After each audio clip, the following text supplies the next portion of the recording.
परमं पवई मंगलम।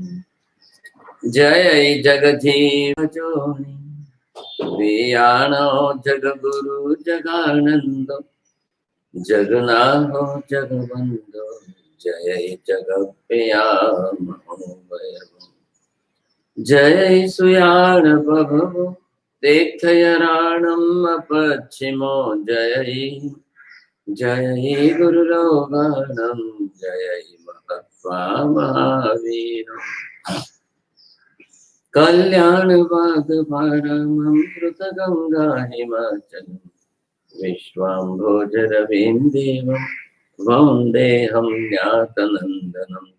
सर्वारिष्टप्रणाशाय सर्वाभीष्टार्थदायिने सर्वलब्धिनिधानाय श्री गौतम स्वामिने नमः।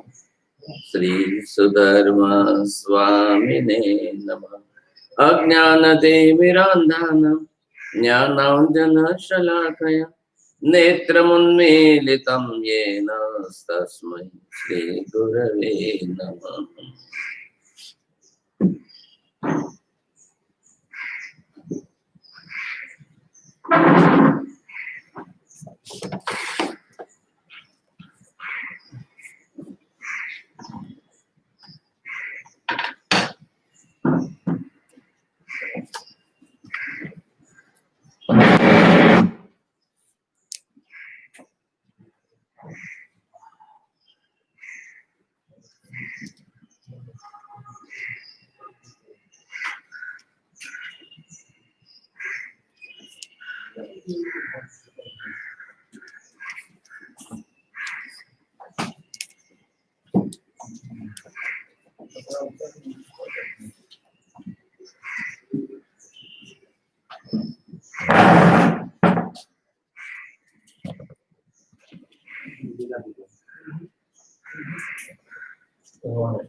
पदार्थ स्वरूप जो द्रव्य गुण पर्यायात्मक है, गुण भी द्रव्य का ही एक अंग है और पर्याय भी द्रव्य का ही एक अंग है। तो गुण किस तरह से किसमें रहेगा? द्रव्य में रहेगा। पर्याय किसके साथ जुड़ेगी? पर्याय भी द्रव्य में रहेगी। अब इसके विवक्षा करनी है। स्वयं देखना, स्वयं जानना अपने लिए जब स्पष्ट होता है तब उसको स्याद्वाद की या सप्तभंगी की आवश्यकता नहीं पड़ती खुद के जानने देखने के लिए। लेकिन वही वस्तु जब आपको दूसरों को बतानी है, कहनी है, समझानी है, तब आपको वहां पर स्याद शब्द से युक्त वाक्य रचना करके समझाना। एक पदार्थ का सर्वांगीण बोध होना चाहिए। आंशिक बोध होगा तो पदार्थ के बारे में वचन भी असत्य व्यवहार में रहेगा। सर्वांगीण बोध होने में क्या रहेगा? एक पदार्थ के बारे में पूर्ण विषय आपके सामने आएगा। ये विशेषता फर्क पड़ेगी। अब सर्वांगीण में आप कितने विस्तार से करोगे, कितना विस्तार करोगे? हम बोले, किसी को बोले आत्मा शब्द के बारे में बोलो, तो एक वाक्य में भी बोला जा सकता है, 10 वाक्य में बोला जा सकता है, 100 वाक्य में बोला जा सकता है, 1000 वाक्यों में बोला जा सकता है। अब मैंने प्रतिज्ञा की है कि 500 पेज मुझे आत्मा पर लिखना है, तो मैं कैसे लिखूंगा? पदार्थ बोध ही तो लिखना है, पदार्थ स्वरूप ही तो बताना है, समझे? वो पदार्थ स्वरूप बताने के लिए मुझे उसके द्रव्य गुण पर्याय में, उत्पाद द्रव्य में स्वद्रव्य, स्वक्षेत्र, स्वकाल, स्वभाव से सारी विवक्षा करके सबको एक साथ में जोड़ करके फिर वर्णन करना। हर चीज के बारे में विस्तार करना पड़ेगा। मतलब क्या है कि सर्वांगीण विषय निरूपण। अब मैं ग्रंथ ही लिखूं, आत्मा पर ही लिखूं और आत्मा पर 500 पेज लिखूं, 2-3 भाग भी बन जाए तो एक विषय को किसी व्यक्ति को रहता है, चलो भाई आत्मा के बारे में समझना, ये ग्रंथ उठाओ, इसमें आपको पूरी बात व्यवस्थित मिल जाए। वैसा तो होना ही चाहिए। तो आप सर्वांगीण बात को किस रूप में लिखते हो, तब वहां पर आपको एक एक धर्म लेकर सप्तभंगी बनाते बनाते आप जितने धर्म है उन सबकी सप्तभंगियां बनाते जाओगे, तब आप बरोबर जो है उस विषय को न्याय दे सकोगे। ये है व्यवस्था यहाँ पर। तो मूल में क्या है, मूल में पदार्थ का स्वरूप है, वो किस रूप में है, गुण पर्याय व द्रव्य के रूप में है। अब उसमें द्रव्य ही गुणवान है, द्रव्य ही पर्यायवान है। जब भी द्रव्य रहेगा गुण से ही रहेगा, जब भी द्रव्य रहेगा किसी न किसी पर्याय में निश्चित ही रहेगा। वही आकर के अब आप द्रव्य का एक धर्म लो। अब एक ही धर्म क्यों लेना, द्रव्य में है कितने धर्म,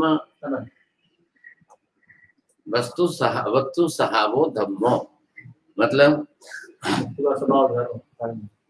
अब वस्तु जो है वो जो धर्मात्मक है, तो आप एक बार विवक्षा करने में एक धर्म से ज्यादा नहीं ले सकते हैं।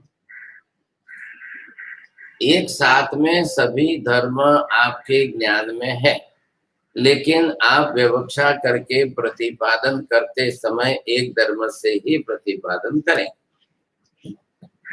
सहभावी और क्रमभावी, बोलो दो में क्या फर्क है। सहभावी में गुण, क्रमवर्ती में पर्याय। सहभावी का मतलब क्या, तो साथ में रहते हैं उसे कहते हैं गुण। एक साथ में सहयोग, एक साथ में सामूहिक रूप में होना। अब क्रमभावी के अंदर आपको कथन करने में विवक्षा करते हुए एक एक क्रम से आप उसका वर्णन करते जाइए। सहभावी में आपको वर्णन क्या करना है, देखना है, जानना है, एक साथ में है, गुण है। हाँ, अब एक साथ में धर्म है, एक साथ में गुण है, एक साथ में कई पर्याय हैं। अब भी आप विचार करो तो जीव द्रव्य की 563 पर्याय फटाफट फटाफट फटाफट सामने आ जाएगी। कब, जानने और देखने के लिए। अब उसकी विवक्षा करके कहना हो तब तो एक एक वाक्य से ही आपको बोलना पड़ेगा। आपने जीवा मुक्ता संसारिनो, यह पहला भेद यहाँ पर किया, जीव मुक्त और संसारी है, तो ये किससे भेद किया है, क्षेत्र दृष्टि से भेद किया। बस पर्याय बस क्रमवर्ती में क्यों लिखी,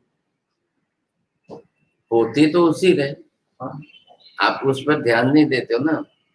मैं आगे चलता हूं तो अब आप उसी पर रुक गए रह जाते हो, आप ये क्यों नहीं देखते हो।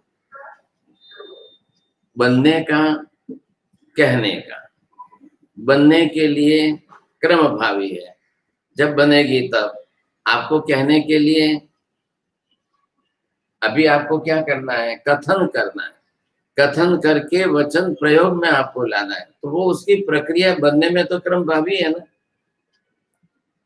एक बार सोने में से एक आभूषण बना, अब वो कंगन बना है, वो आपको पसंद नहीं है, वो तोड़ करके आपको दूसरा बनाना है, तो क्रम रहेगा कि नहीं, तो क्रम भावी पर्याय।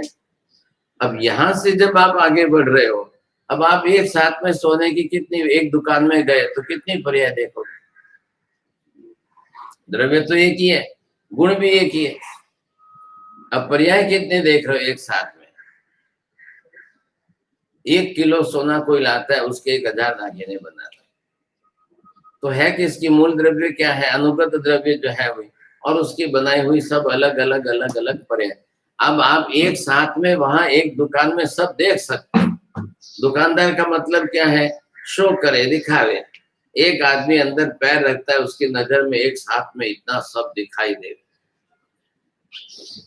अब वो जब लेने जाएगा या उसकी परीक्षा करने जाएगा, पसंदगी करने जाएगा, तब एक एक करके क्रम से चलेगा।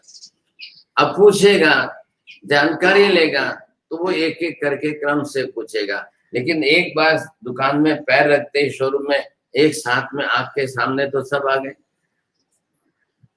तो दर्शन और ज्ञान तो एक साथ में हो गया। अब क्या करना है उसको? विशेष। विशेष में क्या चाहिए? विशेष दर्शन करने के लिए उसको क्या चाहिए? और एक एक द्रव्य, एक एक पर्याय की विशेष जानकारी चाहिए। अब वो वहां क्रम से होती रहेगी। ये देख लिया, ये पसंद है, नहीं, चलो ये पसंद है, नहीं, आपको क्या लेना है? पर्याय क्या है? पर्याय की बात, आपको कंगन लेना है कि आपको हार लेना है कि कान की बूटी लेना है कि अंगूठी लेना है, क्या लेना है? चलो ये विभाग छोड़ दो, आप इधर आइए, इधर सब अंगूठी अंगूठी। अब वो जो लेने वाला जो निश्चय करके आया है उसके हिसाब से देखने में तो सब आ गया। अब हो सकता है कि लेने के लिए जो निश्चय करके आया था यहाँ देखने के बाद बदल भी जाए, नहीं ये नहीं अच्छा है, ये ले ले। महिलाओं के लिए तो सबसे बड़ी बात है उनके राग द्वेष की बात है, उनकी पसंद ही पर संसार चल रहा है, व्यवस्था ही वैसी है उनके राग द्वेष की। अब यहाँ पर आपको क्या देखना है? देखना जानना अनेकांतवाद है। कहने के लिए सप्तभंगी बनेगी, उसका नाम स्याद्वाद। बोलो। देखना ज्यादा और कहने के लिए सप्तभंगी बनेगी, उसका नाम क्या बात है? तो सप्तभंगी पहले बनती है कि स्याद्वाद पहले बनता है? क्या बात? पहले सप्तभंगी फिर स्याद्वाद। सप्तभंग बनते हैं, उसी सात के समूह के वचन प्रयोग को स्याद्वाद कहते हैं। अरे ख्याल में क्यों सात भंग बने? वही व्यवस्था यहाँ चल रही है। स्वद्रव्य क्षेत्र काल भाव से, परद्रव्य क्षेत्र काल भाव से जब हम दोनों की विवक्षा करने जाते हैं तब आपकी सप्तभंगी बनती है।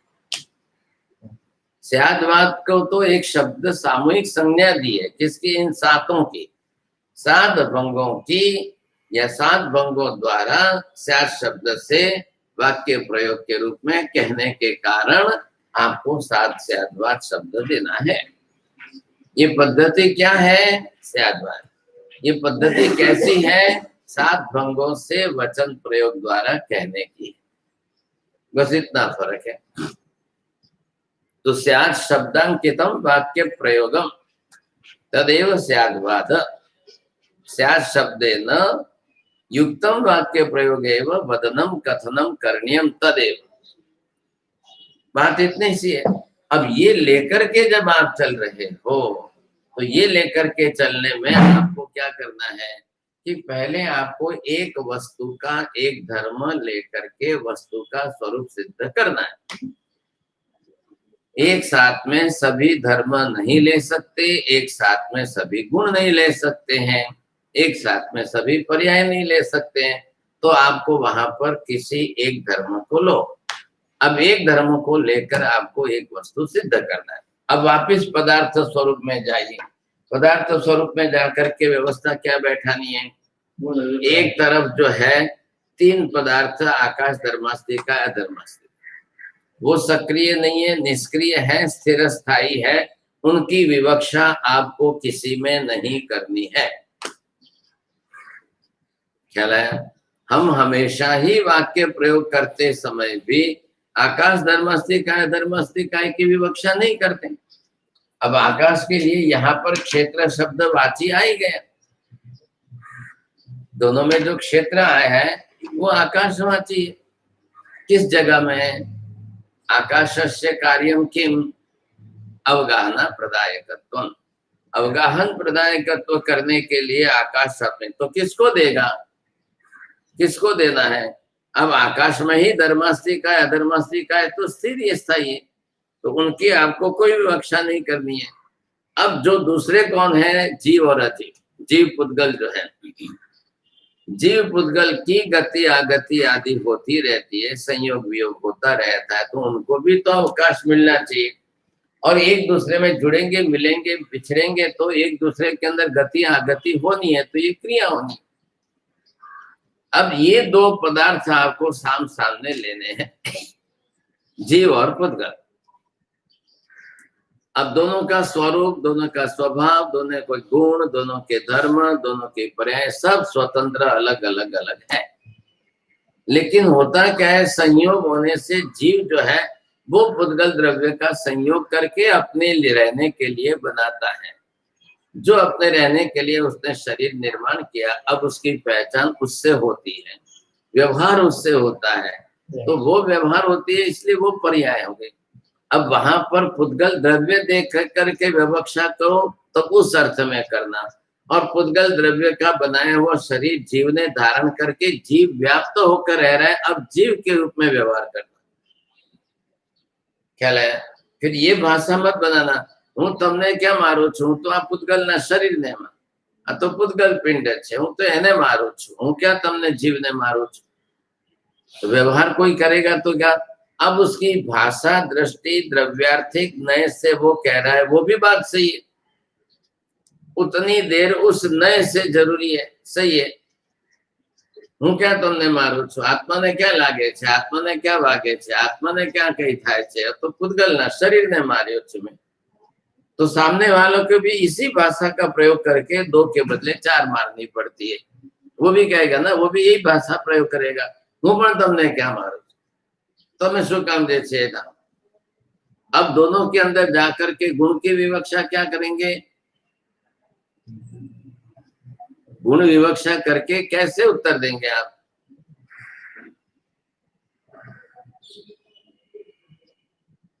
शरीर ने मारो छो पण शरीर आत्मा तमने क्या मारू छो पण शरीर ने मारू छो पण शरीर ने आत्मा में।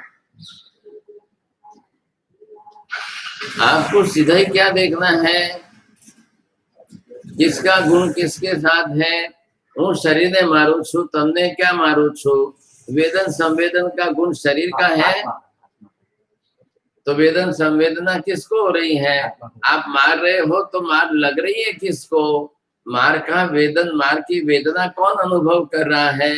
तो वहां आप जो है जिस द्रव्य का जो गुण है वही देखो, भले ही द्रव्य दूसरे द्रव्य में मिलकर के दूसरी पर्याय बनाई है, गुण कहाँ गए, पहले ये ध्यान रखो, एक द्रव्य अपने विरोधी पर द्रव्य के साथ मिलता है, पर द्रव्य बनता नहीं है। फर्क क्या है 2 वाक्य में, एक द्रव्य दूसरे द्रव्य के साथ मिलता है लेकिन वो एक में होता नहीं, पर द्रव्य रूप में परिणमता नहीं है। जीव द्रव्य पुद्गल में मिला, उससे जीव कोई पुद्गल रूप बन नहीं जाता है। बात इतनी समझ में आ गई। अब पुद्गल द्रव्य जीव के साथ मिले, उससे कोई द्रव्य जो है वो पुद्गल बन नहीं जाता है, या पुद्गल जीव नहीं बन जाता है। ख्याल है? तो ये तो बात, मतलब जो आपके जितने स्थिर स्थायी नियम है उसमें आप परिवर्तन नहीं करेंगे। वो नियम किसके हैं, वो पदार्थ स्वरूप के हैं, पदार्थ व्यवस्था के कारण है। व्यवस्था में क्या है, उत्पाद वे द्रव्य वाली बात आई। अब उससे उसका स्वरूप में जो नियम बन गए, अभी आप ये समझिए द्रव्यानुयोग के अंदर 200-500 नियम आपके आ गए, आप उसका स्वाध्याय करके बरोबर एक एक नियम निश्चित रूप से अपनी बुद्धि में स्थिर करते जाओ। क्यों, नियम शाश्वत है, त्रैकालिक है। अभी हमने किसकी बात की, आत्मा पुद्गल की, संयोग होगा लेकिन परिणमन नहीं होगा, ये नियम हो गया। अब द्रव्य का द्रव्य के साथ में जैसा नियम हो गया, वैसा द्रव्य का गुण के साथ हो गया। आत्मा द्रव्य का गुण कभी संक्रमित होकर पुद्गल द्रव्य में जाएगा, नहीं जाएगा। पुद्गल द्रव्य के गुण जो है जीव में संक्रमित होंगे क्या, नहीं होंगे। अब दोनों भले मिल करके रहे, वर्षों तक मिलकर रहे, अनंत काल तक मिल करके रहे, तो भी क्या हो जाएगा, एक द्रव्य के गुण दूसरे द्रव्य में संक्रमित नहीं होंगे। बस ये बात शाश्वत, ये नियम शाश्वत है। अरे ख्याल में, शाश्वतता मतलब क्या है, यहाँ अस्तित्वगत शाश्वतता है और केवली प्रदर्शित है। ख्याल है कि नहीं, हम तो नहीं देखने गए, हमको इतना सर्वव्यापी ज्ञान थोड़ी हुआ है, लेकिन केवली का ज्ञान इतना सर्वव्यापी होने के कारण उन्होंने नियम भी, सिद्धांत भी सर्वव्यापी बनाए। ख्याल है, केवल ज्ञान केवल दर्शन इतना सर्वव्यापी नहीं होता तो सर्वव्यापी नियम नहीं बनते। सर्वव्यापी पदार्थ है, सर्वव्यापी केवल का ज्ञान दर्शन है, इसलिए नियम भी उन्होंने सर्वव्यापी रूप से बनाए। तो सर्व द्रव्य व्यापी, सर्व क्षेत्र व्यापी, सर्वकाल व्यापी, सर्वभाव व्यापी। जब जब भी भले महाविद्य में तीर्थंकर हो, चाहे पुष्करावर्त द्वीप के अंदर केवली तीर्थंकर हो, चाहे जम्बू द्वीप के किसी भी के कोने में हो, जब भी जहां भी कोई भी होंगे तो इन शाश्वत सिद्धांतों की प्रतिपादना एक सरीकी एक जैसी ही रहेगी, इसमें कम ज्यादा नहीं होगा। हो गई बात फिक्स। आज महाविद्य में सिमंदर स्वामी क्या कहेंगे? यही कहेंगे।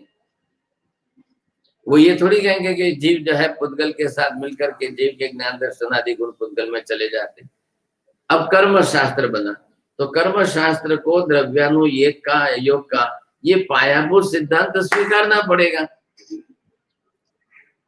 जीव के आत्म प्रदेश के एक एक प्रदेश पर पुद्गल की कितनी वर्गणा आ गई, पुद्गल वर्गणा के कितने परमाणु आ गए, थोड़ा ध्यान दीजिए और समझिए। ये देखिए यहाँ पर मैंने बनाई ये आत्मा के प्रदेश। अब ये प्रदेश जब बने हैं तो इन प्रदेशों के ऊपर अब आप यहाँ पर जो है एक एक प्रदेश, अब एक एक प्रदेश पर बाहर से आती हुई ये कार्बन वर्गणा, अब इस कार्बन वर्गणा को काल की दृष्टि से आप देखते जाइए, किस काल में किस समय कितनी वर्गणा आई। हमारी तो बुद्धि इतनी व्यापक नहीं है। अब केवली तो देख रहे हैं, केवली को क्या लगा, उन्होंने क्यों कहा ऐसा? प्रति समय 7 कर्म बंधाए 6। ये किसका विधान है? मेरा तो नहीं है, केवली का विधान है।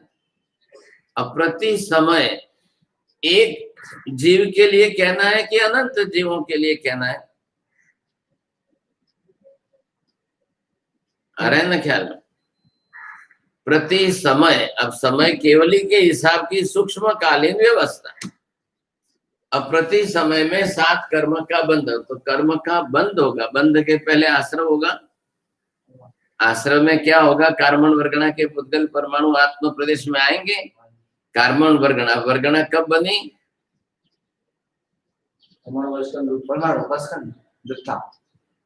वर्गणा कब बनी? अनंत परमाणुओं के संयोजन से वर्गणा बनी। अब वो अनंत, तो एक बार में जीव को अनंत परमाणु ग्रहण करने हैं। अब वो अनंत परमाणु ग्रहण किए और आत्मा प्रदेश कितने हैं? असंख्य है। तो अनंत परमाणु किस पर छाएंगे? अब ये परमाणु आपको जो यहाँ दिख रहे हैं, अब ये परमाणु कितने आए? प्रति समय अनंत। क्यों अनंत? अनंत परमाणु इकट्ठे हुए बिना वर्गणा बनती नहीं है। ये सिद्धांत लिखो आप पहले। अब ये फिक्स हो गया, इस सिद्धांत में 19-20 नहीं होगा, इधर उधर नहीं बनेगी बात।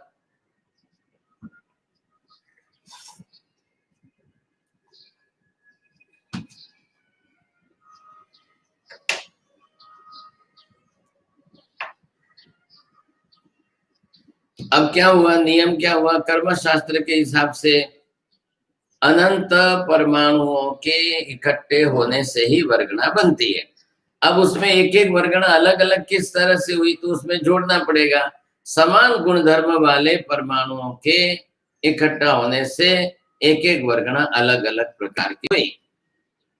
तो मनोवर्गणा के लिए सब परमाणु समान रूप से अलग गुणधर्म वाले, कार्बन वर्गणा के लिए सब अलग गुणधर्म वाले।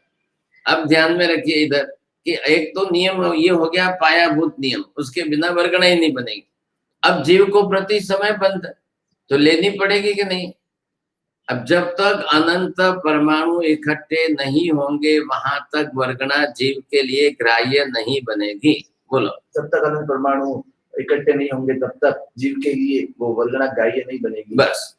अब मतलब क्या हुआ? बनती तो है, अनंत परमाणु इकट्ठे नहीं होवे वहां तक वर्गणा बने, बनती है तो भले बने, उसमें क्या है, वो अग्राह्य रहेगी जी।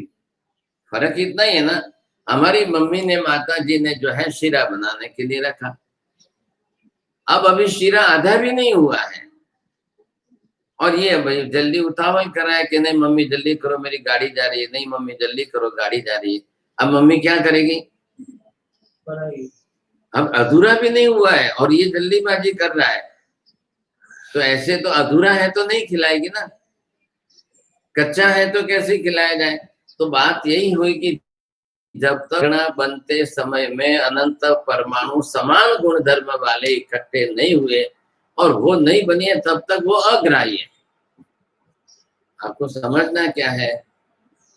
अग्राह्य, कच्चा है शीरा, वहां तक बेटे के लिए खाने योग्य नहीं है। अब मम्मी करे तो कितना भी गैस ज्यादा कर ले चलाए, तो जो काल अपेक्षित है वो काल अपेक्षित है, और बेटे को जल्दी जाना है तो तू एक काम कर, खाकरा खा के चला जा, तेरे लिए शीरा छोड़ दे, तू छोड़ दे उसको। जब दौड़ना है, गाड़ी पकड़नी है, भागना है, और इधर ये नहीं बन रहा है तो अधूरा कच्चा है। मैं एग्जाम्पल क्यों दे रहा हूँ?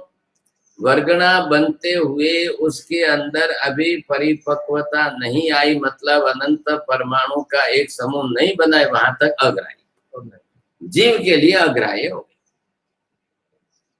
अब आपको कोई भी काम करना है, शरीर बनाना, इंद्रिय बनानी है, मन बनानी है, भाषा बनानी है, स्वास्थ्य कर्म बनाने, जो भी काम करना हो, लेकिन सामने वहां तक अनंत परमाणु इकट्ठे नहीं होंगे, वहां तक वो वर्गणा पूरी नहीं बनेगी। तो भाषा कोई कहे कि असंख्य आत्मा प्रदेश है, वरना अनंत असंख्य रहना अनंत समावेश, ठीक है? तो कोई लोग क्या मानते हैं? अभी ये कपड़ा है, ये कपड़ा है, ये कपड़ा मैंने यहाँ पर, ये प्रदेश कितने हैं? ये कपड़े के भी प्रदेश आ गए, ऐसे ही है ना धागा तो।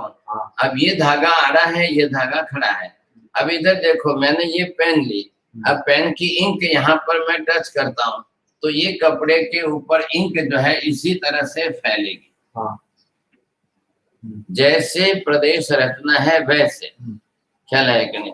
तो ये इंक जो है अब या तो यूं ऐसे फैलेगी या ऐसे फैलेगी। तो जिस तरह से प्रदेश रचना है वैसे। अब इधर देखो, एक बार लगाई थी, देखो 9:10 पर 12वीं सेकंड, ये मैंने टच की, कितनी इंक आई? फैली। अब इसके बाद 9 ऐसे ही फैलेगी, ऐसे ही शब्द लगाओ। क्यों लगाया ही? ऐसे ही होता है, होता नहीं बोला, इधर देख के बोलो। प्रदेश रचना ही इस प्रकार की है, जैसे प्रदेश रचना है वैसे।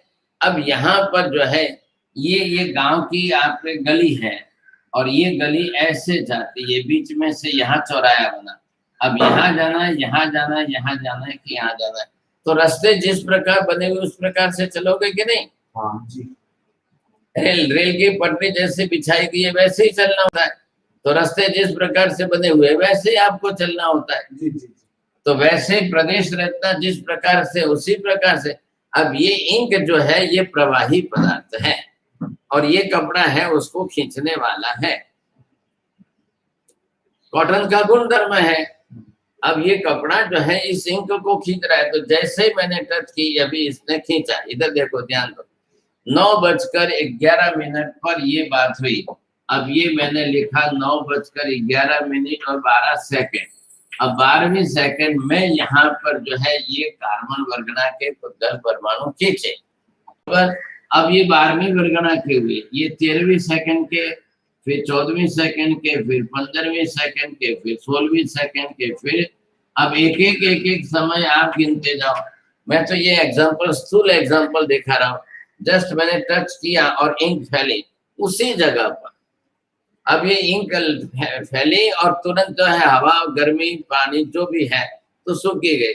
फिर मैंने दूसरी बार टच किया तो उसी पर वापिस फैली, फिर तीसरी बार टच किया उसी पर प्रदेश वापिस प्रदेशों पर ही फैल रही, चौथी बार, 5वीं बार, 6ठी बार, 7वीं बार, 8वीं बार। अब मैं आपको बोलूं कि इतनी बड़ी बॉटल मैं पूरी खाली कर सकता हूँ इसी प्रदेश में। इतनी बड़ी बॉटल के बूंद कितने हुए? बरोबर। और इसको मैं यहाँ लगाता जाऊं, ये खींचता ही जाएगा,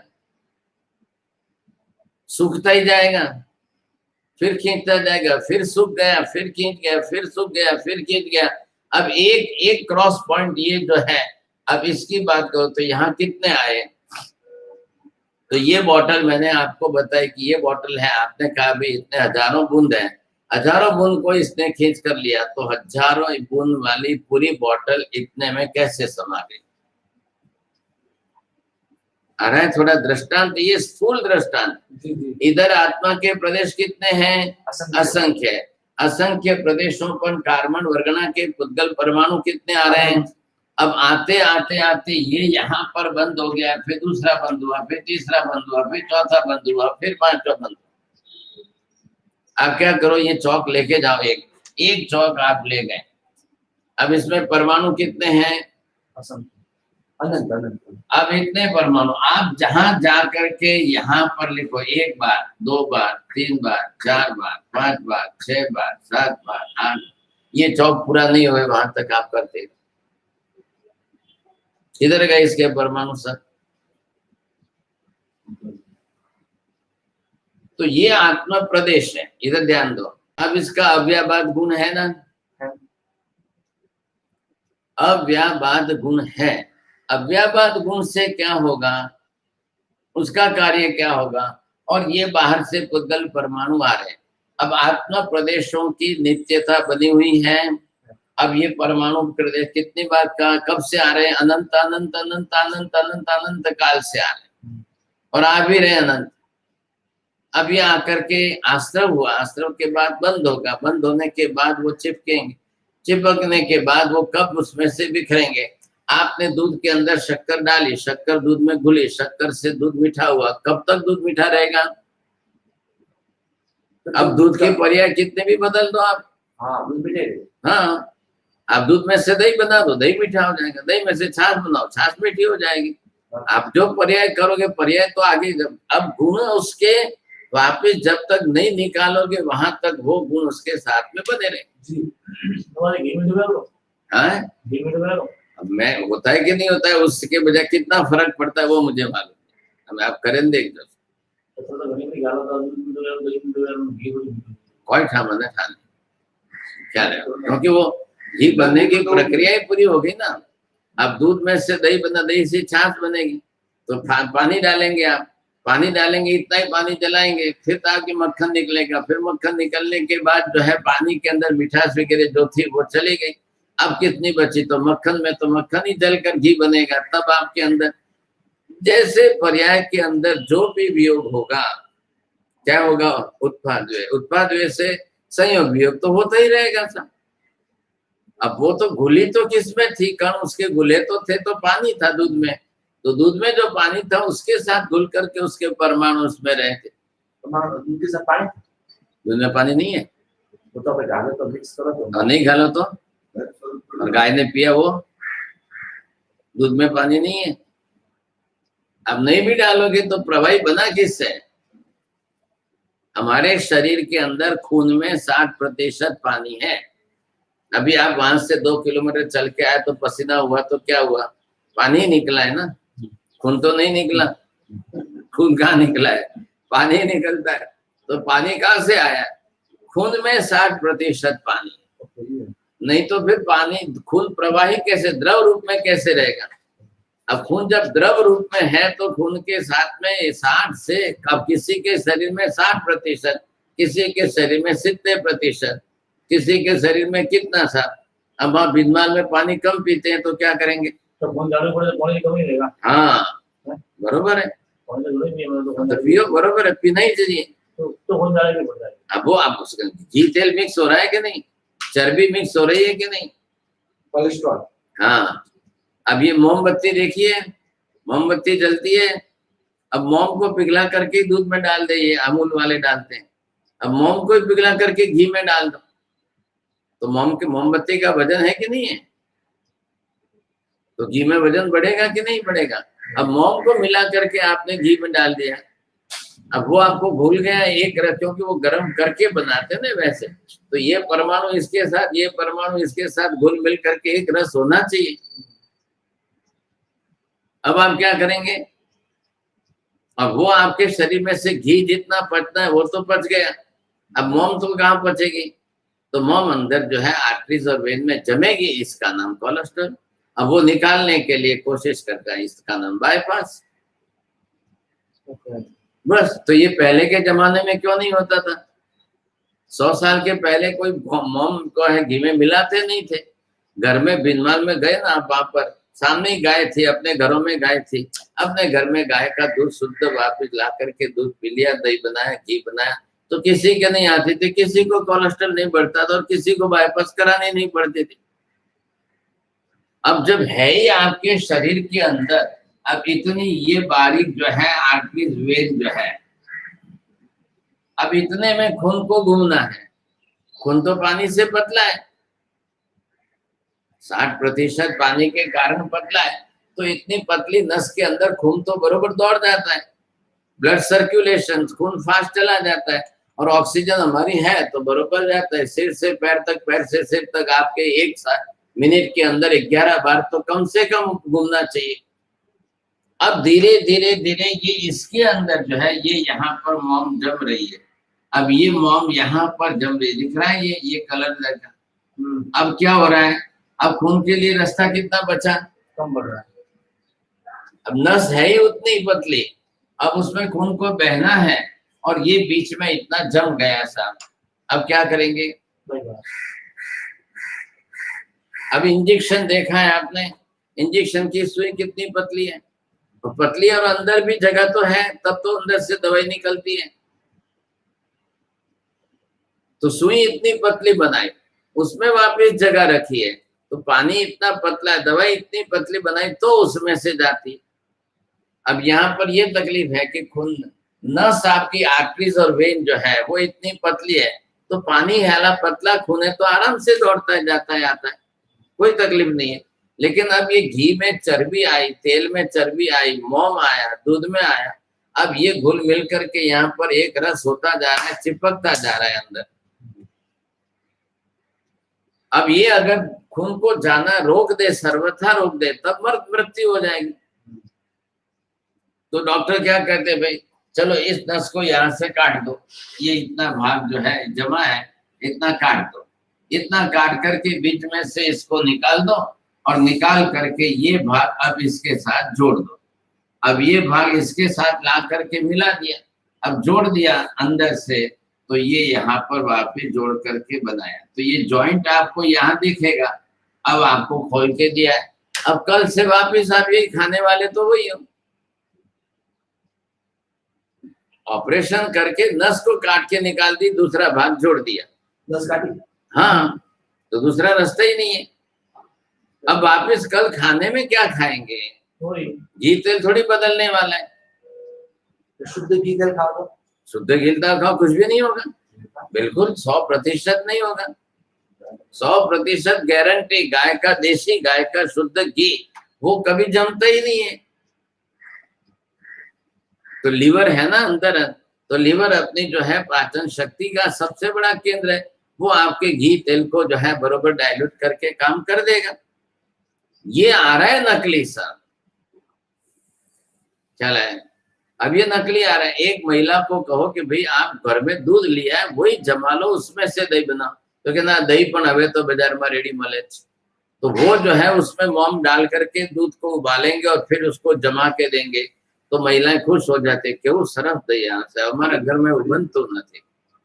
अब वो दही जो है आप ऐसे ऐसे रबर की तरह से हिलता है, और ये दूध से वो 25 गुना 4 गुना महंगा मिलता है वो बाहर का दही। अब वो आता है कप में रेडी जमाया हुआ, अब वो फ्रिज में रखा हुआ रहता है, जमा हुआ रहता है, लेकिन उसमें कितने प्रतिशत मोम है ये पहले कोई समझने को तैयार नहीं, तो उसके सिवा बनता ही नहीं है। अब घर में ला करके बनाओ शुद्ध, आपको ये लगेगा। अब भैंस का दूध लाया आपने, तो भैंस के दूध का दही कैसे बनेगा, और गाय के दूध का दही कैसे, और देशी गाय के दूध का दही कैसे बनेगा। तीनों में आसमान जमीन का फर्क, गुण धर्म में फर्क है। तो ये गुणधर्म जो उसमें है, अब वही दही आप खाने वाले हो। अब आपने दही खाया, उसके अंदर अब आपने दही बड़ा खाया, तो महिलाओं ने दही तो गर्म किया, तो मोम तो उसके अंदर गर्म होते 1 मिनट में पिघलती है। आप एक तरफ रखो, मोमबत्ती रख करके देखो, ऊपर का भाग जहाँ जितनी गर्मी लग रही है, तो पिघलते समय जो एकदम पानी जैसा पतला बनकर नीचे गिर रहा है, तो आपको लगेगा बिल्कुल पतला है, और जब एकदम पिघलता है तब आपको लगेगा हाँ बिल्कुल घी जैसा ही लगता है। तो फिर दही बाजू लाने पे मोमबत्ती पिघलेगी, हाँ तो उसको भी करेंगे। और क्या है, वो पहले ही गर्म करके पिघला करके उसमें मिक्स किया हुआ है। अब कोई कितने प्रतिशत करता है, कोई कितने प्रतिशत करता है। अमूल वाला दूध आता है वो चर्बी मिला हुआ आता है। अब चर्बी मिला हुआ रहते तो वो दूध आपको गाढ़ा लगता है, तो लोग बेचारे, महिला अक्ल नहीं है तो समझते हैं नहीं गाढ़ो दूध से शायद ताकत आवे। अब कहाँ से ताकत आएगी, समझ नहीं है ना उनकी। और इसी का परिणाम है कि आज छोटी उम्र से लोगों में बाईपास कोलेस्ट्रॉल तो कॉमन बात हो गई। अब 25 वर्ष के युवक में कोलेस्ट्रॉल आ रहा है, क्योंकि खाना सब यही है। करना क्या है, इसकी समस्या है। कहाँ से लाना, कहाँ से। साधु साधु तो नहीं आपको, साधु साधु को सबसे ज्यादा आएगा।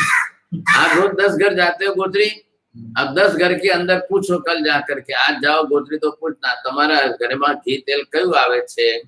अब वो बोलेंगे કેટલા રૂપિયાનું, તો કે જરા ડબ્બો દેખાડજો, તો બતાવશે કૃષ્ણા છાપ, નંદિની છાપ, કેટલા રૂપિયા, 390 રૂપિયા કિલોનું ઘી છે, 480 રૂપિયાનું કિલોનું ઘી છે। अब वो आप सोचो पहले, फिर उनको पूछो दूध कितने का आता है, 50 रुपये लीटर आता है। 1 लीटर दूध बनने, घी बनने के लिए कितने लीटर चाहिए। अब 30 लीटर दूध हो तो जाकर के 1 लीटर घी बनता है। तो 30 लीटर दूध का भाव कितना हुआ, 50 रुपए किलो से गिनो तो कितना हुआ, 1500 रुपए लीटर हुआ, 1500 रुपए का दूध हुआ। अब 1500 रुपए दूध को जलाने का, गर्म करने का गैस कितने का गया। अब उसके लिए आदमी का पगार कितना लगा, उसको दही बना करके छाछ बनाने के लिए मंथन करना पड़ेगा, फिर उसमें से मक्खन निकालने के बाद उसको तपाना पड़ेगा। वो तपाने के लिए गैस कितना चला, आदमी का पगार कितना हुआ, 1500 रुपए का तो दूध ही था। अब आप उसके ऊपर 100 रुपए की, 200 रुपए की गैस जोड़ दो तो कितना हुआ, आदमी का पगार जोड़ो तो 3000 रुपए के सिवाय आपको घी मिलना संभव नहीं है। अब वो 390 रुपए में बेच रहा है, 590 में बेच रहा है, और महिलाएं बेचारी खरीदने जाती है। आटलू मोंघू से लेवातुं हशे के, आटलू मोंघू शा माटे, हमें आटलू मोंघू केवी रीते लईए, आम नहीं तेम नहीं। अब वो बेचारा, लो माजी ये सस्ता लो बस। अब वो खाली जो है सुअर की चर्बी, मोम और ये एसेंस डाल के बना हुआ है। एसेंस के तो एसेंस मतलब वो केमिकल के जो है, बस वो आपको टेस्ट में, सुगंध में घी लगना है। अब उसको बॉईल करके, गरम करके, इतना करके वो क्या क्या करते हैं समझा। फिर उसमें खाने के ये पान आते हैं, तो वो नीचे डाल करके उबालो तो दानेदार बन जाता है। तो वो लिखेगा ऊपर दानेदार घी। अब कोई भी घी वाला अपना अशुद्ध घी लिखता है क्या, तो सभी क्या लेंगे, 100% शुद्ध। सबको एक ही शब्द लिख रहा है।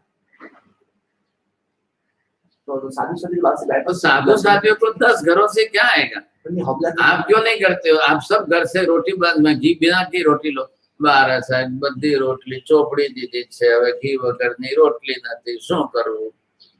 हमारा साहब पाछा जाए, तो बीजा घर में भी वही जवाब, तीसरे घर में भी वही, और 3 दिन बाद उस घर में वापिस आओ तो माजी आज, तो आज पण मारा साहब, अब क्या करना, जाना किधर। पर्याय शो, कोना घर में तमे जईने चोख्खुं घी तमे लाओ। आप बंद करो ना, फिर रोटी बंद करो, चलो। अब इससे ज्यादा तो और क्या करेंगे,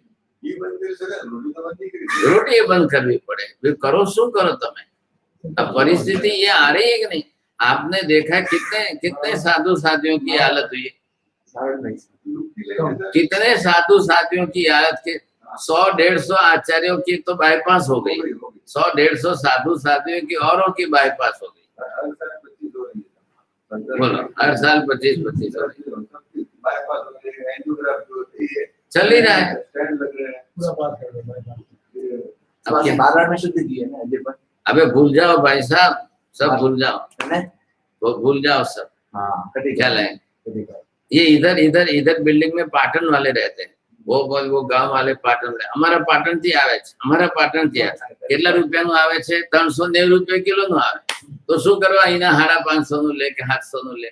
अब आप ये सोचिए, वो 390 में और 490 में, और वो लिखता है एकदम प्योर घी। अब कौन सा आने वाला है, पाटन हो कि बिनमाल, आप किधर भी जाओ, सही बात है, वहां से लाओ कि उधर से लाओ, उनको भी धंधा करना है, उनको भी बेचना है, उनको भी कमाना है। अब पहले ये आपको था जरूर भी, चलो मारवाड़ से शुद्ध मिलता है, हमें बातचीत नहीं। अब वो चीज आज सब जगह पर ये हालत हो गई। एक बंबई बना है 2.5 करोड़ की बस्ती वाला देश, बंबई खाली। अब मुंबई से तो अलग स्वतंत्र देश है, उनकी भी इतनी पॉपुलेशन नहीं है। क्या है। अब आप ये सोचिए 2.5 करोड़ लोगों को रोज का दूध दही घी चाहिए, कहाँ से आएगा? तो मारवाड़ से कितना आता है, गुजरात से कितना आता है, इधर महाराष्ट्र से कितना आता है, मध्य प्रदेश, चारों दिशा से इतना दूध आएगा तब बंबई के 2.5 करोड़ लोगों को मिलेगा। फिर उतना दूध, फिर इतना दही, फिर इतनी छाछ, फिर इतना मक्खन, फिर इतना घी। अब पर्याय के लिए सबका आधार तो एक ही है, तो कहाँ से लाए? और इधर गाय भैंसे कटती है कोई बेहिसाब। ये बंबई के अंदर देवनार का कत्ल खाना है जिसकी प्रतिदिन की 23,000 प्राणी काटने की क्षमता है, कैपेसिटी जिसको बोलते हैं। अब आप सोच लो संजय, अब उसको मिल रहे हैं प्राणी कितने? 13,000 ही मिल रहे हैं। कैपेसिटी मशीनरी वगैरह सब उसने बनाई है 25,000 के हिसाब, अब प्राणी 13,000 मिल रहे हैं। 13,000 के 23 25,000 और 25,000 तो 25,000 जानवर वो रोज के काट सकता है। इतनी बड़ी मशीनरियां हैं और इतनी बड़ी व्यवस्था है। 8 किलोमीटर के अंदर फैला हुआ कत्ल खाना। ये आप चैम्बूर से गोवंडी जाते हैं ना, उधर तो बॉम्बे में अटे चैम्बूर गने ख्याल है, तो 8 किलोमीटर बॉम्बे में जगह। हाँ, अब वो क्या कहते हैं, इतने बड़ी बंबई की 2 करोड़ 40 लाख लोगों के अंदर जैन लोग है खाली 18 लाख, बस मैक्सिमम जैनों की संख्या आ गई 18 लाख। तो 2 करोड़ 40 लाख में से 18 आप निकाल दो तो 2 करोड़ 22 लाख तो है दूसरे। अब इन सब लोगों को क्या, उन लोगों में से हिंदू वगैरह निकाल दो, चलो आप निकाल दो, आप निकाल दो तो समझो कि भाई 1.5 करोड़ अब 1.5 करोड़ लोग मांसाहारी है, कहां से लाना है? मां से डुप्लीकेट। हाँ वो भी चल रहा है, मांस पर डुप्लीकेट चल रहा है, वो भी चल रहा है। उसको बोलते हैं टोफू। टोफू जो होता है वो मांस के जैसा पदार्थ बना है कृत्रिम रूप में समझे, और वो भी बन रहा है, वो भी चल रहा है, वो भी खाया जा रहा है, सब कुछ आया। प्लास्टिक रा अंडा आई गया, प्लास्टिक रा चावल आई गया ने, प्लास्टिक री हाकर आई गई, शक्कर प्लास्टिक, हाँ सा प्लास्टिक री शक्कर आप खाते हो क्यों? कि अब चाइना से बनकर शक्कर आई, शक्कर आई वो यहाँ पर शुगर मिलों में गई, उन्होंने मिक्स कर दिया। 100 किलो का 1 क्विंटल का एक पोता, अब उसमें 20 किलो मिला दी प्लास्टिक। हाँ, वो दाने तो वैसे ही बन रहे ना, एकदम दाने तो वैसे ही बन रहे हैं, एकदम शक्कर की डाई लेकर उसके जैसा दाना बनाया है और प्लास्टिक की शक्कर मिला दी। अब वो मिला दी तो उसके अंदर घुल करके एक रस बन गई। 100 किलो के एक पोते क्विंटल के अंदर 20 किलो 25 किलो मिला है। अब वही बेचने में आ रहे, क्योंकि शक्कर कोई भी ऐसे तो नहीं खा, तो शक्कर तो सब चाय दूध में डालेंगे, गर्म वस्तु में डालेंगे तो पिघल जाएगा, पता ही नहीं चलेगा। अब आगे प्लास्टिक के चावल, तो प्लास्टिक के चावल डाई बनाई, वही समझे सेम डाई बना करके प्लास्टिक के फटाफट चावल।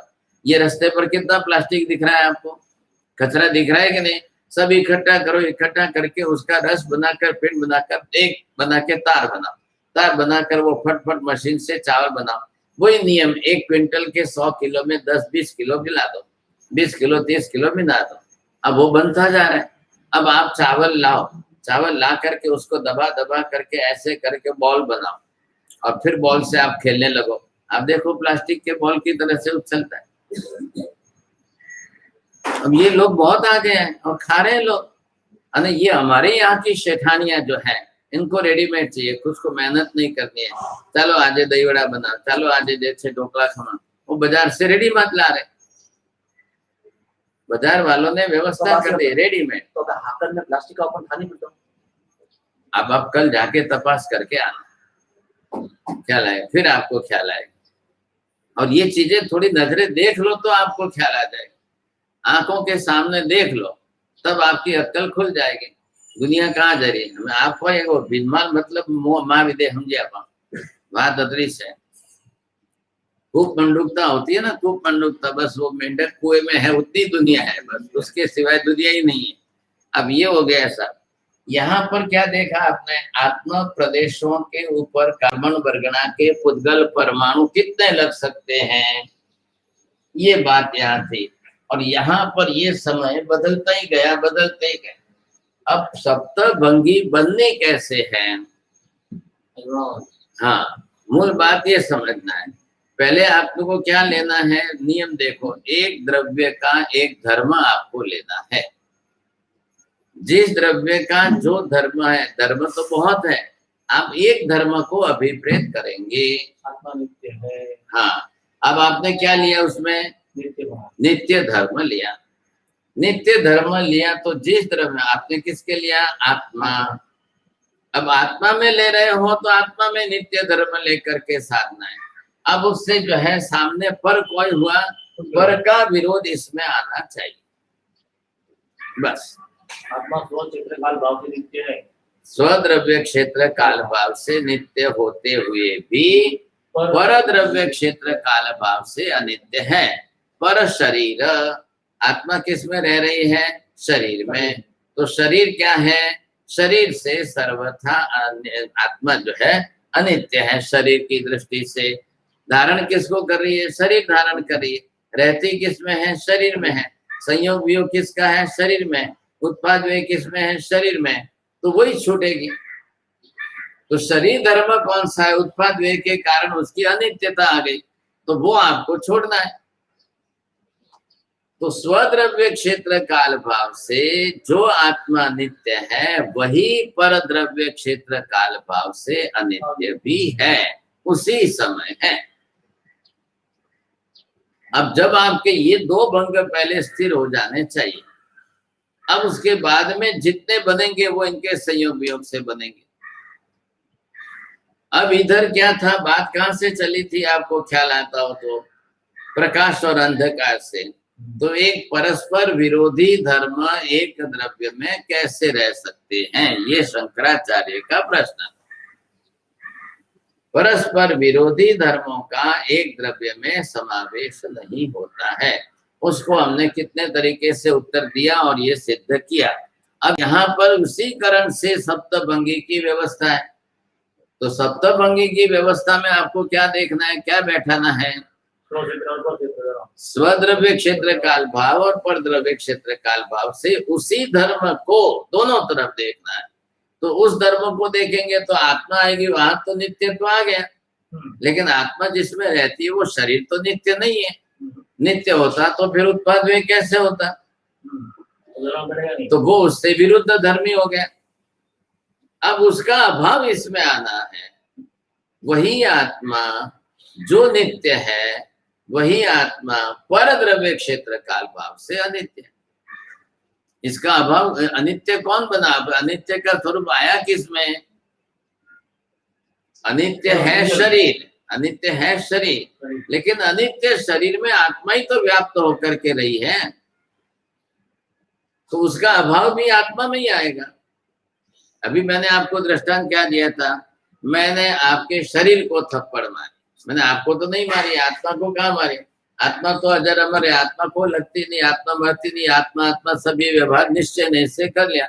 अब व्यवहार में जिसने थप्पड़ मारी है तो वो क्या करेगा, वो तो बोलता है भाई आत्मा को थोड़ी लगती, मैंने तो शरीर को मारा। तो वो विवक्षा क्या कर रहा है, किस प्रकार की विवक्षा करके कर रहा है, वहां पर उसने जिस तरह से किया तो उसमें आत्मा द्रव्य, जिस द्रव्य का जो गुण है, वेदन संवेदन गुण किसका है, और वो उसने उपेक्षा करके आपको जो है शरीर के ऊपर बनाया, तो फिर उसमें परस्पर विचार जो है विरुद्ध किया।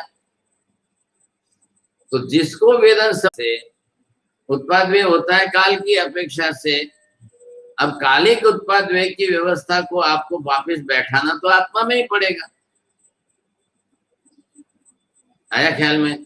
अब आत्मा में जब आप बैठाएंगे तो स्पष्ट दोनों तरफ से हो गया।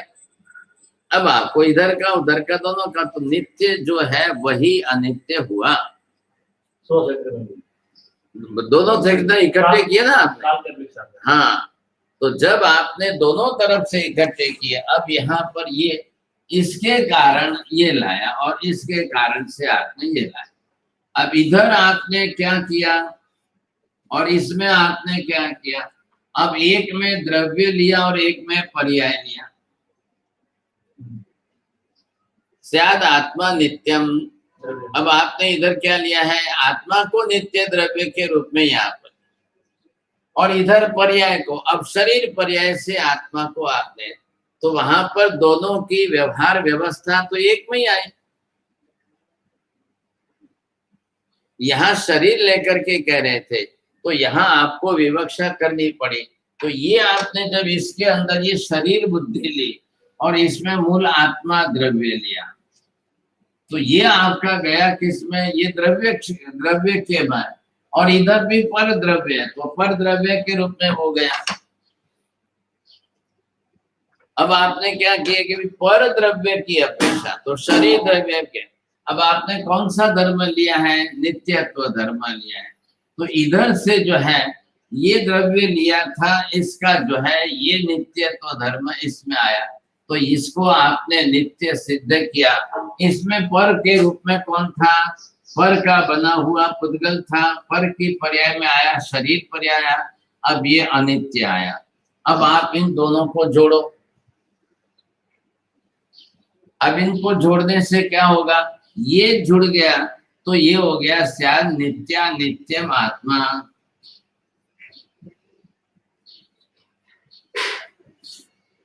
अब आपने दोनों साथ में जोड़े,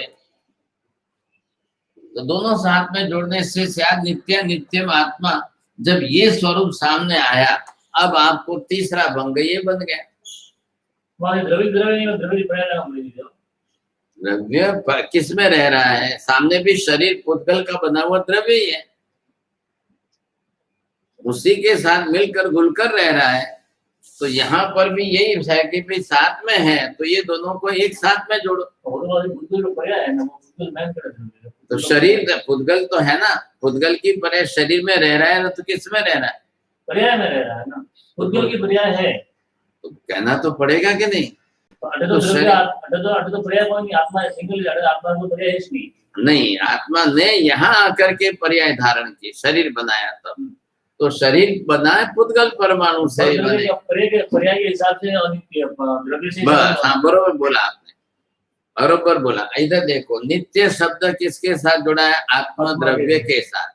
अनित्य शब्द पर्याय के हिसाब से, ये द्रव्यार्थिक नय से द्रव्य विवक्षा की, पर्यायार्थिक नय से पर्याय की विवक्षा। तो नित्यत्व धर्म द्रव्य का लिया, अनित्यत्व धर्म पर्याय का लिया। अब इधर इकट्ठे हैं, शरीर पर्याय में आत्मा रह रही है, तो शरीर पर्याय में रह रही है, उस समय उसको ये तीसरा भंग स्याद नित्या नित्यम आत्मा, ये आपको व्यवस्था करनी पड़ेगी। इधर जब हमने ये पहला भंग आप इसमें कह दिया, पर के हिसाब से दूसरा भंग कह दिया, नित्यत्व का ही है, और यहाँ पर ये है। अब दोनों में से परस्पर विरोधी होकर तीसरा भंग बना। अब ये आपका आ गया तीसरा भंग। अब इसको चौथा बनाने में आपको नित्य अनित्य दोनों एक शब्द से कह सकते हो क्या?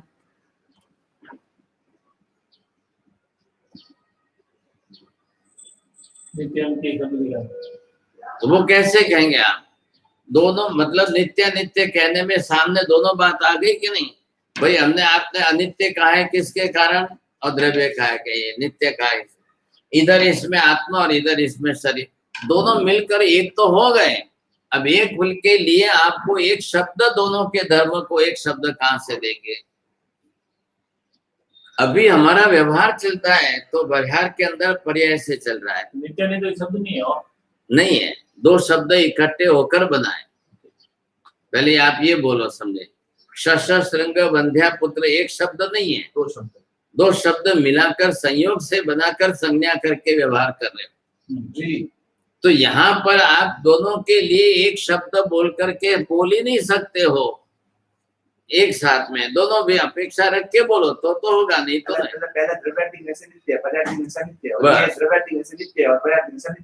दोनों एक जगह, ये दोनों क्या थे? स्वतंत्र स्वतंत्र अलग थे, लेकिन धर्म दोनों में से हमको देखना था। तब जाकर के दोनों में अलग किया। अब इधर क्या है, दोनों को एक किया, लेकिन दोनों को एक करने के बाद आपके पास एक शब्द नहीं है कि उनका वचन प्रयोग कर सके। इसलिए इसमें से निकलने के बाद अब ये आपका चौथा भेद बना, तो ये अवक्तव्य का भेद बना है। तो शायद अवक्तव्य मतलब क्या होगा, दोनों को मिलाकर एक शब्द से संज्ञा नहीं दे सकते हो। अरे अवक्तव्यम नित्यला ना अवक्तव्यम अनित्य। अभी इसको दोनों के लिए एक शब्द है क्या आप, दो धर्म परस्पर विरोधी हुए, नित्य और अनित्य। अब दोनों के लिए आपके पास भाषा में एक शब्द नहीं है, इसलिए अवक्तव्य दोनों। बस चौथा भंग आपका ये बन गया कि भाई अवचनीय है, ये केवल ही बोल रहे हैं। भाई केवल ज्ञान के लिए, केवल दर्शन के लिए तो देखने जानने में तकलीफ नहीं है, लेकिन भाषा प्रयोग करके दूसरे को कहना है तो क्या करेंगे? कहाँ से लाओगे? लाओगे क्या? होता ही नहीं है तो कहाँ से लाएंगे? सार्थकता मतलब वही सार्थकता कि उसके लिए एक शब्द में नहीं बोल सकते हो आप। श्रुतक ज्ञान के अंदर उस भाषा में शब्द ही नहीं है, तो ये अवक्तव्य का है। तो यह बनता ही है। हाँ तीन भेला पडला वाचून पैसे स्यान नित्यम स्यान अनित्यम स्यान नित्यानित्य अवक्तव्य बना के नहीं, नित्यानित्य अवक्तव्य अतुल बोलूं स्यान नित्यम अनित्यम बोलूं क्यों? चौथा बना है नित्यानित्य अवक्तव्य। ये तीसरा हो गया, चौथा अकेला अवक्तव्य। तो अवक्तव्य खाली आता अवक्तव्य चौथे को अलग किया ना, तीसरे में तो दो इकट्ठे हो गए। अब प्रैक्टिकल हमारे शरीर में आत्मा है कि नहीं, तो हम शरीर में रह रहे हैं। अब आत्मा नित्य और शरीर अनित्य, दो इकट्ठे होकर रह रहे, तो व्यवहार हो रहा है।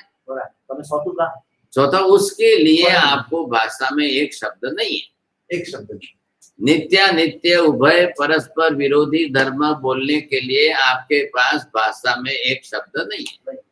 तो बस शायद अवक्तव्य क्या, बात इतनी सी है। अब उसको जो है वचन प्रयोग, अब जाके कोई केवली को भी पूछे तो केवली उसके लिए शब्द प्रयोग नहीं दे सकते। भगवान क्यों नहीं रो भाव नहीं घटा है में तो सप्तभंगी का ही तो भंग बन रहा है, तभी तो कह रहे हैं सप्तभंगी हाथ नए ना। हाँ हाथ नए नहीं है, हाथ भंगा बन रहा है। नए को भूल जाओ, अभी सप्त नए अलग है ना, वो नए तो अलग ही भाषा है। वो तो कहेंगे, वो तो एक एक बात पकड़ के बोलेंगे। अब वो स्वतंत्र बोलना है उनको, उनको आगे पीछे किसी की अपेक्षा नहीं रखनी। ये सप्तभंगी रोज के व्यवहार में काम आएगी। आप एक एक धर्म को देख करके व्यवहार करते जाओ। अभी आपने क्या बोला, हम जीवित हैं तो शरीर में जीव है। अब शरीर आत्मा अंदर द्रव्य है, ये पुद्गल द्रव्य है, तो पुद्गल द्रव्य की पर्याय में शरीर आत्मा रहती है कि नहीं इस समय? अब दोनों का नित्यानित्य धर्म सामने है कि नहीं है? तो आप व्यवहार समझ करके चलोगे, व्यवहार समझ करके करोगे। अब आप बोलो, तीन में हो गया पूरा, बस कोई जरूर नहीं है। आप मत बनाओ। आपको जब दूसरों को समझाना होगा तब भी आप अलग अलग बोल के समझाओगे, एक शब्द में बोल के नहीं समझाओगे। हाँ बोल, कोई जरूरी नहीं। जो समझदार है उसके लिए तीन भांगा पर्याप्त। जब आप समझाएंगे भाषा प्रयोग में कैसे बोलेंगे आप? बस वो तो आप तो बोलो, आप ये बोलो। अब उसके लिए शब्द नहीं है। बरोबर है, आप नहीं कैसे समझो, बोलो। क्यों नहीं बोलते हो? अरे भाई स्वतः में अनिर्वचनीयम, बस एक शब्द नहीं बोले। हाँ तो बोलो ना, तीसरा में अलग अलग बोल रहे हो। नित्य है, नित्य है, पर्याप्त। हाँ एक शब्द में बोलना तो नहीं बोले, नहीं, तो वो बोला नहीं जा सकता है। बस बात उतनी सी है। ये व्यवहार आपको करना पड़ेगा। अब इधर देखो, अब ये भाषा व्यवहार है। भाषा व्यवहार के अंदर जब आप करोगे तब आपको ख्याल आएगा। इधर आपको जो है ये व्यक्ति जीवित है। अब ये जीवित 9:20 की 30वीं सेकंड पर, और यहाँ पर जो है ये सेकंड, और इसके बाद वही व्यक्ति मरा हुआ है। अब यहाँ पर आपको संधि भाग कौन सा लेना है? ये 31वीं सेकंड है और इधर 32वीं सेकंड के बाद वो मरा हुआ है। अब ये इस शब्द के इसी काल पर आपको कहना है मरा। इधर जीव है, इधर नहीं है। अब इसमें 31वीं सेकंड में क्या कहना? अभी धर्म बदल गया ना, आप एक ही धर्म सब जगह नहीं ले जा रहे। इधर क्या कहना है? जीवित और मरा, जिंदा मरा।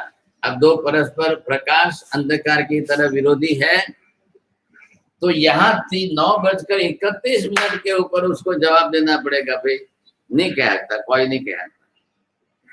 क्यों बोला उसने? तो क्या करना? बरोबर है, दोनों ही बोलना पड़े। वो डिसीजन ही नहीं ले सकता है। इसकी समय ये है, काल ये है, इस काल की ही बात करिए। आप इधर आएंगे तो जी रहा है, इधर गए तो मरा। अब कैसे करेंगे? हाँ, आप समझ गए। अब इधर देखिए, ये जो है ये मूला है क्या? अब ये मूला यहाँ से जो है और यहाँ से ये ऊपर का भाग है। सूर्योदय समय, सूर्यास्त समय दिन है कि रात है? हाँ बरोबर, बहुत अच्छा। हाँ वही दृष्टांत लीजिए। हाँ बरोबर, संध्या दिन रात्रि। हाँ तो वही, अब टाइम तो वही चल रहा है ना इस समय। अब ये उसका जो है केंद्र भाग है। अब ये मैं आपको समझा रहा था कि ये मूला है। अब ये कहाँ तक अनंत का है और कहाँ से एक प्रत्येक वनस्पति का है? अब साधारण कहाँ तक है और प्रत्येक कहाँ से है? ये प्रश्न आप लिखो, अगले साल मेरे को पेपर में उत्तर लिख के भेज देना बस। प्रश्न बोलो, मैं समझा, आप लोगों ने क्यों? अरे वाह। अब इधर जो है प्रश्न ये है कि आप लोगों को नहीं आनंद लगवा दो। चल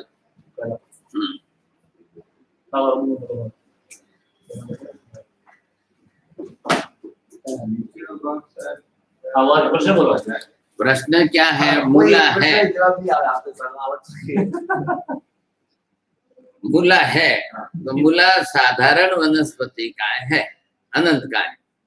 अब कितने भाग तक अनंत का है और कहाँ से प्रत्येक हो रहा है? मूला ऐसे साधारण अनंत का है, बस। कहाँ तक प्रत्येक, कहाँ तक साधारण अनंत का है, ये प्रश्न है ना।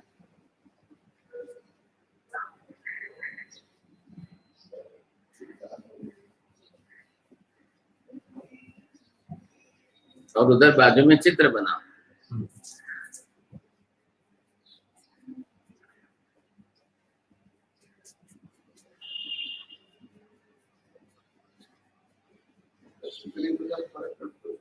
हाँ दृष्टि बराबर છે કે કેટલાની કેટલામાં કયા ભેદમાં થાય જેવા જીવિત અને મરે કઈ સેકન્ડ है એ પછી ની વાત, પહેલા તમારે શું શોધવાનું છે?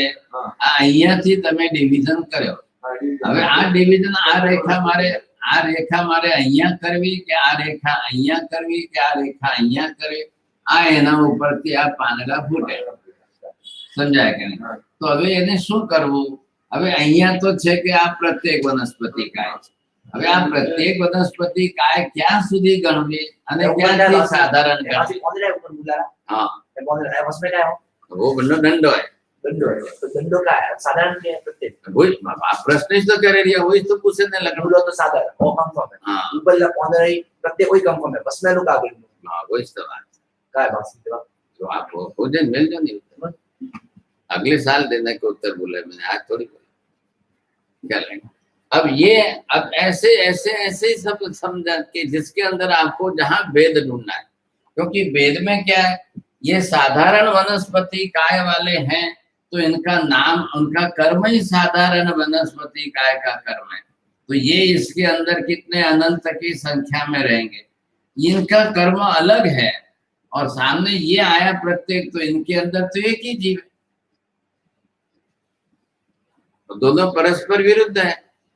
प्रत्येक नाम कर्म की प्रकृति जिसने उपार्जन की है वो प्रत्येक वनस्पति का है। साधारण नाम कर्म की कर्म प्रकृति जिसने उपार्जन की है वो साधारण नाम कर्म वाले। तो अमुक वाली वनस्पति आओ बीज अमुक फुटे बनता है साधारण फुटे हुए की फुटे में हाँ है ना कर बरोबर है वर्ण जो होती है नहीं। अब वो तो क्या है पूर्ण ही रूपांतरित हो जाती है क्या लाए अंकुर का धारण करती है। तो बासी हमें तो आलू बासी आर्टिफिशियल उंगली दिया थी तो कोई बरोबर है वो भी पेड़ के ऊपर बना रहे हैं तो वो अनंत का है अनंत का है तो ना का आंबा भी अनंत का है पहले बना तब आम जो बना है मैंगो तो वो जब पेड़ के ऊपर जब बना है दो में फर्क कितना है पहले ये देखना है आपको।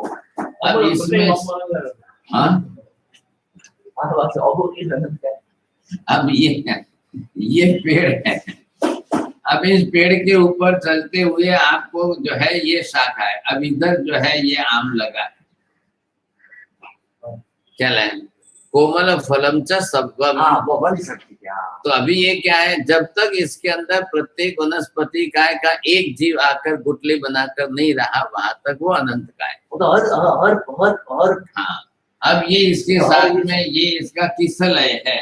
किसलय मतलब क्या ये पत्ता जो उसका बना है अभी तक उसके अंदर साधारण वनस्पति का ही है नसें नहीं बनी है वहां तक। अब ये कल बड़ा होगा अब ये जो है ये जब कल बड़ा होगा यहाँ से तो ये जब बड़ा होते हुए अब ये इसके अंदर ये गुटली आ गई। अब जो अनंत काय वाले जीव थे वो गए उनका आयुष्य पूरा हो गया। अब प्रत्येक वनस्पति काय वाला आया क्यों आया वनस्पति काय की उत्पत्ति योनि उसको बरोबर वहां मिली उस उत्पत्ति योनि से उसने वहां पर आकर के अपना शरीर धारण कर लिया वो बना लिया। अब वो उस आकर के इस शरीर में रह रहा है तो प्रत्येक जब आया तो अनंत वाले चले गए ख्याल आएगा। अब इससे उल्टा ये मूंग है और ये मूंग आपने पानी में भिगो दिए अब ये चने हो या मूंग है जो भी अब ये प्रत्येक वनस्पति का है सब एक शरीर में एक जीव वाले। अब इसको पानी में भिगोने से ये अनंत जीव उत्पन्न हो गए। अब ये अनंत जीव उत्पन्न हुए तो इतने भाग में अनंत और इतने में एक मूंग के अंदर प्रत्येक में था ही। अब सचित्त योनि सम्मिश्र योनि क्या लाया कि नहीं मिश्रित योनि के अंदर प्रत्येक की और साधारण की दोनों के साथ में जुड़ रही है इसलिए ये मिश्रित हो गई। बात इतनी सी है। तो ये जो बन रहा है तो उसको जाकर के ये मिला अब इतना भिगा हुआ रहा तो मिला। अब यही अभी इधर यहाँ पर दूसरे ग्लोब के अंदर देखिए तो यहाँ पर आपने ये देखा तो ये मूंग चने जो है वो सब इन्होंने पानी के अंदर उबाल दिए तो एक एक प्रत्येक वनस्पति का एक एक जीव था वो शरीर छोड़ करके चला गया। अब उसके अंदर कोई दूसरे अनंत जीव आकर उत्पन्न भी नहीं हुए और प्रत्येक वाले भी नहीं रहे तो इसमें भी विराधना हिंसा तो हुई है लेकिन वो हिंसा विराधना किसकी भाई एक कटोरी में 200 मूंग है तो 200 दाने की हिंसा हुई है लेकिन इसमें 200 के गुणे अनंत हो गए।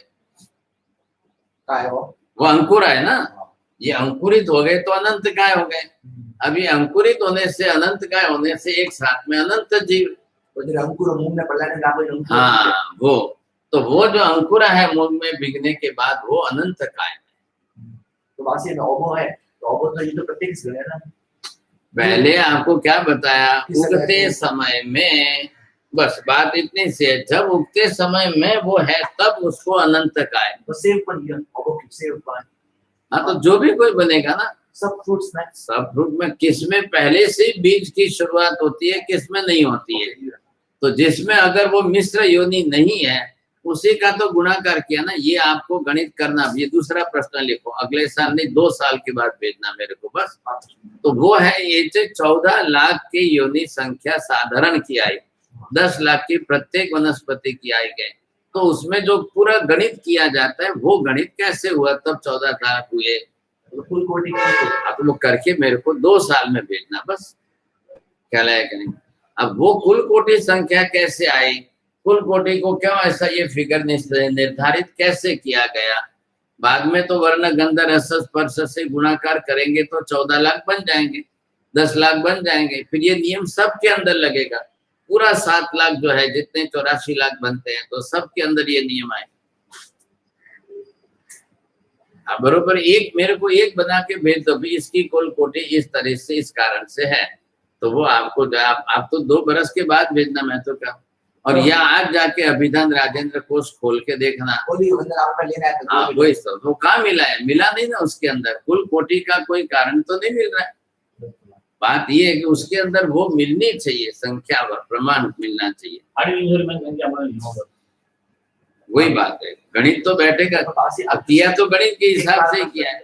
और हमें सेव है तो हमें ओवर एंड ऑपे क्यों वर्णन किया थी, सेव पर लो ना पपई पर लो है नहीं। हाँ ना थोड़ी है कोई, हाँ पहला वीडियो वो लेंगे जिनका बारे में आपको नहीं लेंगे, ठीक है।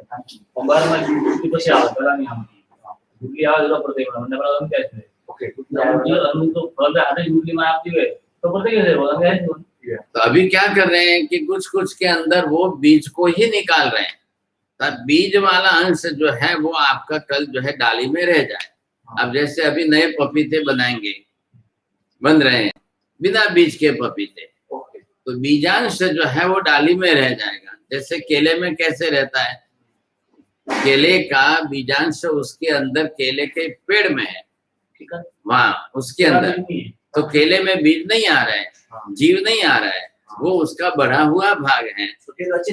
जैसे ग्रेप्स है, अंगूर जो है, उसका जो मूलांश जो उत्पत्ति भाग है वो उसकी शाखा में है, बीज नहीं आ रहे हैं उसके अंदर। ये आजकल उसके क्या कर रहे हैं, केमिकल से उसके जीन्स चेंज कर रहे हैं, तो कर रहे हैं तो वो जीवित भाग, जीव का सचित भाग जो था वो ब्रांच में गया, और ये जो है उसके आगे के बढ़े हुए अंग दिखाई दिए, तो उस हिसाब से रह गए बस। तो वापसी तो ग्रेप्स तो 48 में तो कम, जब पेड़ से अलग हो गई तब 48 में जो नियम बैठा ना वो देखो। अब व्यवहार में आपका नियम जो है परंपरा से जो बना हुआ है वो मेमोरी में, और इधर इन्होंने नियम बदल दिए, ख्याल है कि नहीं। तो वो बदलते जा रहे हैं, तो उसके कारण से उत्पत्ति भाग जिसको सचित्त योनि कहते हैं, वो भाग कौन सा, उसी से उगने वाला है। तो मैं केला में तो 48 में मानते ही नहीं ना। हाँ तो नहीं ना, वही तो बात है। उसका कारण ये है, कहने का मतलब ये समझाइए, जी जी, चावल पर से छिलका निकल गया, अब वो चावल अचित्त है, इसलिए मंदिर में साथिया बनाते हैं। अब ये नियम जो है गेहूं में नहीं है, ये नियम ज्वारी बाजरी में नहीं है, तो गेहूं के दाने में जीव रहता है, तो इसलिए उसका साथिया नहीं बनाते, नहीं तो पैर आएगा, सचित्त का दोष लगेगा, विराट ना लगेगी, अभी हयावतिया, लेसिया, संगाया, संगठिया सब कारण लग जाएंगे। इधर क्या है, ये बात अलग हो गई। अब इधर अगर ये मूंग पानी के अंदर भिगो के रखे गए और एक दाना भी पड़ा है और पैर आ गया, तो क्या होगा, अनंत जीव की हिंसा हो गई। पाप लागे ना तो मुंह खाओ, आपको कौन सा लगेगा, आप ये खा रहे हो कि ये खा रहे हो, पूर्व अवस्था तो हुई, आप किसकी अवस्था हुई, अब वो बचे ही नहीं उसमें। मूंग जब बन गया तब एक प्रत्येक वनस्पति काय का जीव ही रहा है, अब अनंत काय नहीं रहे। अनंत काय का आयुष्य कितना है, अब वो अनंत काय का आयुष्य और वो पूरे हो गए, निकल गए, तब एक प्रत्येक वाला आया, सचित्त योनि मिल गई उसको उत्पन्न होने के लिए, तब आया, तब उसमें बचा हो रहा। अब वो कुदरती प्रक्रिया उनकी, आपके करने से नहीं हुई, ख्याल है। तो आलू काम का होता है, आलू हाँ तो आलू के अंदर अनंत जीव जो है वो इस आयुष्य में नहीं जाते हैं जल्दी।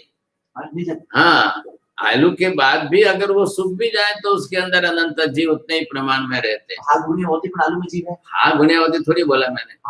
आप सूखने के बाद ख्याल है वो जिस स्वरूप में बना हुआ है वो अपने आप कुदरती सूखे तो भी कितना, तो 3 चीजें जो थी वही ज्ञानियों ने हल्दी, सूंठ और कचूरा, ये 3 जो है अलग किए उन्होंने, कि उसके रेशे ख्याल है वो रेशे आदि के हिसाब से अलग किए, तो आपको ये ख्याल आ गया कि हाँ ये इससे अलग है, ये इससे अलग है। तो हल्दी ने सूट खाना से की बोला, रेशे अलग प्रकार के हैं, और वो कुदरती सूट सूख जाए, अदरक जो है वो सूख जाए, सूख जाने के बाद अब उसमें से जीव च्युत हो जाकर चले जाते हैं, अब वो निर्जीव बने रहते हैं।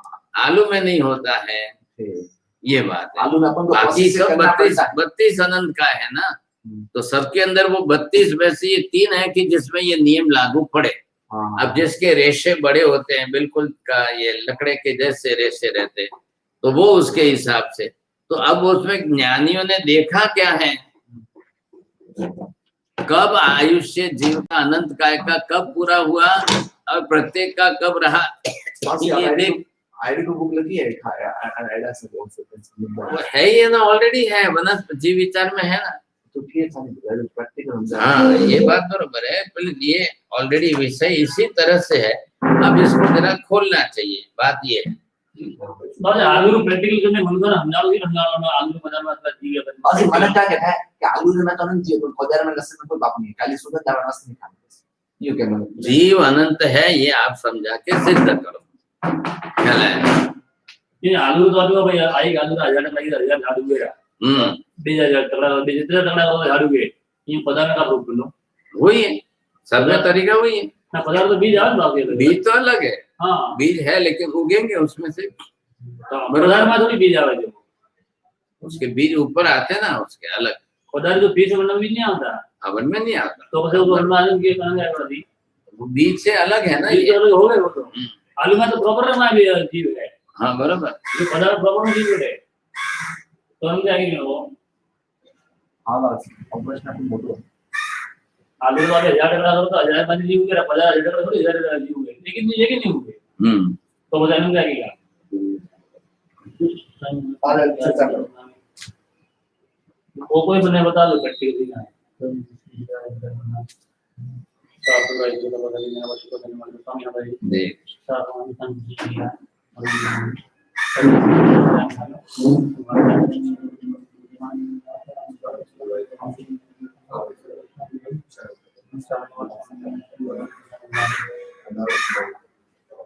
सर्व मंगल मांगल्यम सर्व कल्याण कारणम प्रदानम सर्वधर्माणां जयं जयति। ये आला हलो हलो